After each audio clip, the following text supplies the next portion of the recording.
The girl who rode the storm. No one warned her. That was the cruelest part. It wasn't an oversight or mistake. It was calculated. Designed. They wanted her to fall. They wanted her to panic, cry, or scream. They wanted a scene. Something dramatic to feed their group chats and private live streams. A joke shared over champagne and silent laughter behind manicured nails and fake civility. But they didn't know her. Not really.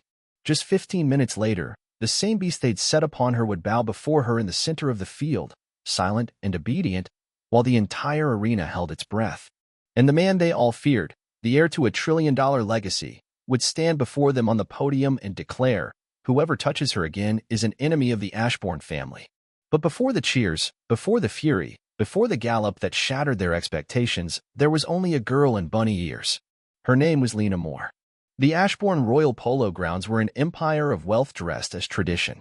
Nestled in the golden hills of Northern California, it stretched across 300 acres of perfection. Emerald fields rolled under a sky too blue to be real. Grandstands rose like marble fortresses, draped in royal blue and silver banners bearing the Ashbourne crest, a stallion rearing against a storm. This wasn't a polo match. It was an event, a spectacle, a coronation for the elite. Everywhere you looked, there were symbols of power, Dom Perignon fizzing in crystal flutes, gowns hand-stitched in Paris, jewelry worth more than private islands. The kind of gathering where your net worth was whispered behind silk fans and your family name weighed more than your soul. The crowd glittered like a galaxy of diamonds. Cameras floated in silent orbit above them, paparazzi drones capturing every glance, every smirk, every slip. Tickets to attend in person? $10,000 minimum. For a spot in the shade, more. But none of that mattered to Lena. She stepped out onto the grounds beside Caleb Ashbourne, the 27-year-old heir to the Ashbourne legacy. Her white dress was simple, sleeveless, knee-length, cinched at the waist. Her chestnut hair was braided over her shoulder, a few soft wisps framing her face. A tiny headband with playful bunny ears perched atop her head, not in mockery, but because it made her smile. Lena wasn't polished like the others.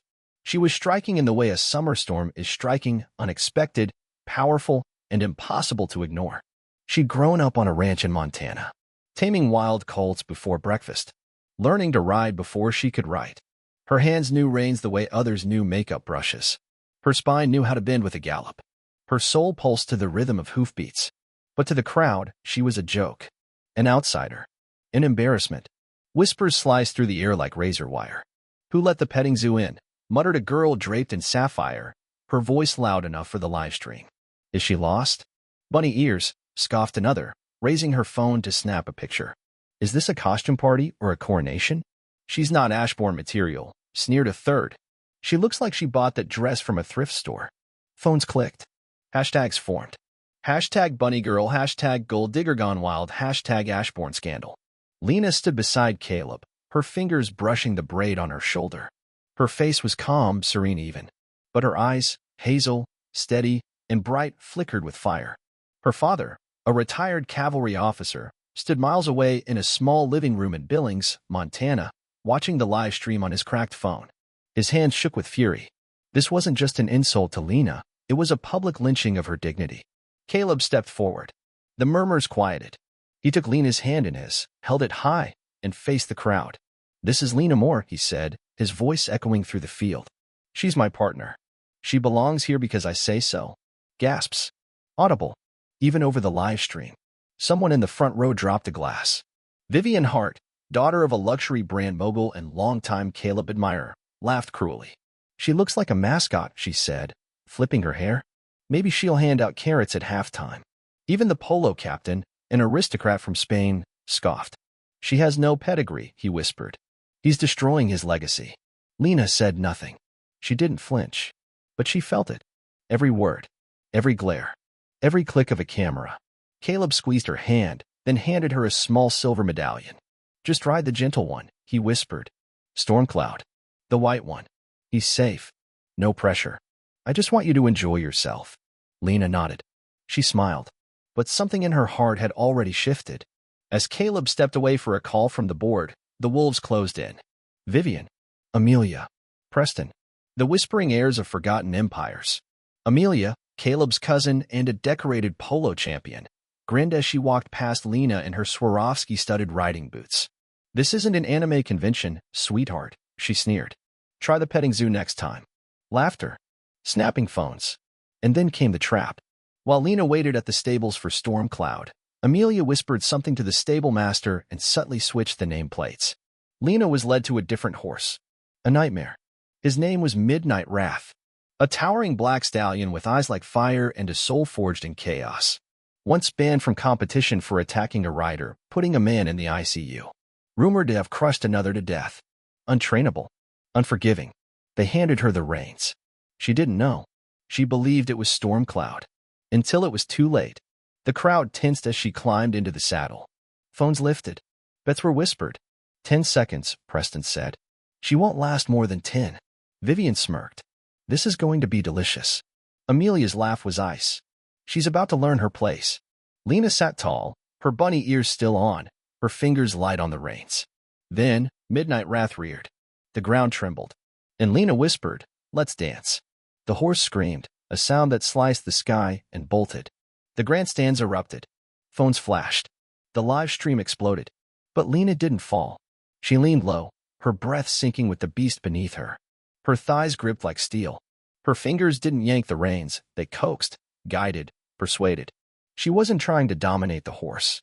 She was trying to understand him. Midnight Wrath turned in a frenzy toward the gates, but she pulled just enough to redirect. Not control, not force. Just guide. She remembered her father's voice. Fear is just a shadow. Ride through it. And she did. Lap after lap. The monster turned into motion. The chaos turned into cadence. The audience stopped laughing. They started watching. They started believing. By the second lap, she was leading. By the third, the field was hers. Vivian's mouth hung open. Amelia's pony stuttered to a halt. Even the polo captain was a distant blur in Lena's wake. And on the final turn, her white dress streaking like lightning, her bunny ears fluttering in defiance, Lena crossed the finish line. The field fell silent. Midnight Wrath slowed to a trot. Then, shockingly, he bowed. Bowed. To her. Lena slid from the saddle, her braid falling over one shoulder, her white dress unmarred, her back straight. And then came the roar. It was thunder. It was fire. It was every broken heart in the crowd set ablaze with awe. Caleb ran back onto the field, his phone still streaming the footage, his face thunderous. He climbed the podium and raised his hand. Enough, he said. The crowd hushed. You mocked her. You lied to her. You tried to destroy her in front of me and in front of the world. And she rose. He turned to Amelia. You're banned from this field. Indefinitely. Your trust fund is frozen. Effective immediately. Amelia gasped. He turned to Vivian. Every Ashbourne dollar invested in your family's brand is being pulled. Our legal team will contact you. Vivian's face paled, her world collapsing beneath her heels. Then he turned to the crowd. If you ever question her worth again, check the dividends in your family portfolios. And see who signs the bottom line. Silence. Caleb walked down, reached Lena, and pulled her close. You didn't have to prove anything, he whispered. You already were everything. Then he turned back to the podium. This wasn't mockery. It was sabotage. And I have proof. He held up his phone, displaying the stable footage. The nameplate swap. The lies. There was no more laughter. Just fear. And shame. And admiration. 3 days later, a clip of Lena riding Midnight Wrath went viral. The caption? Never underestimate the girl in bunny ears. Hashtag Lena Moore. Hashtag Queen of the Field. Hashtag Midnight Tamed.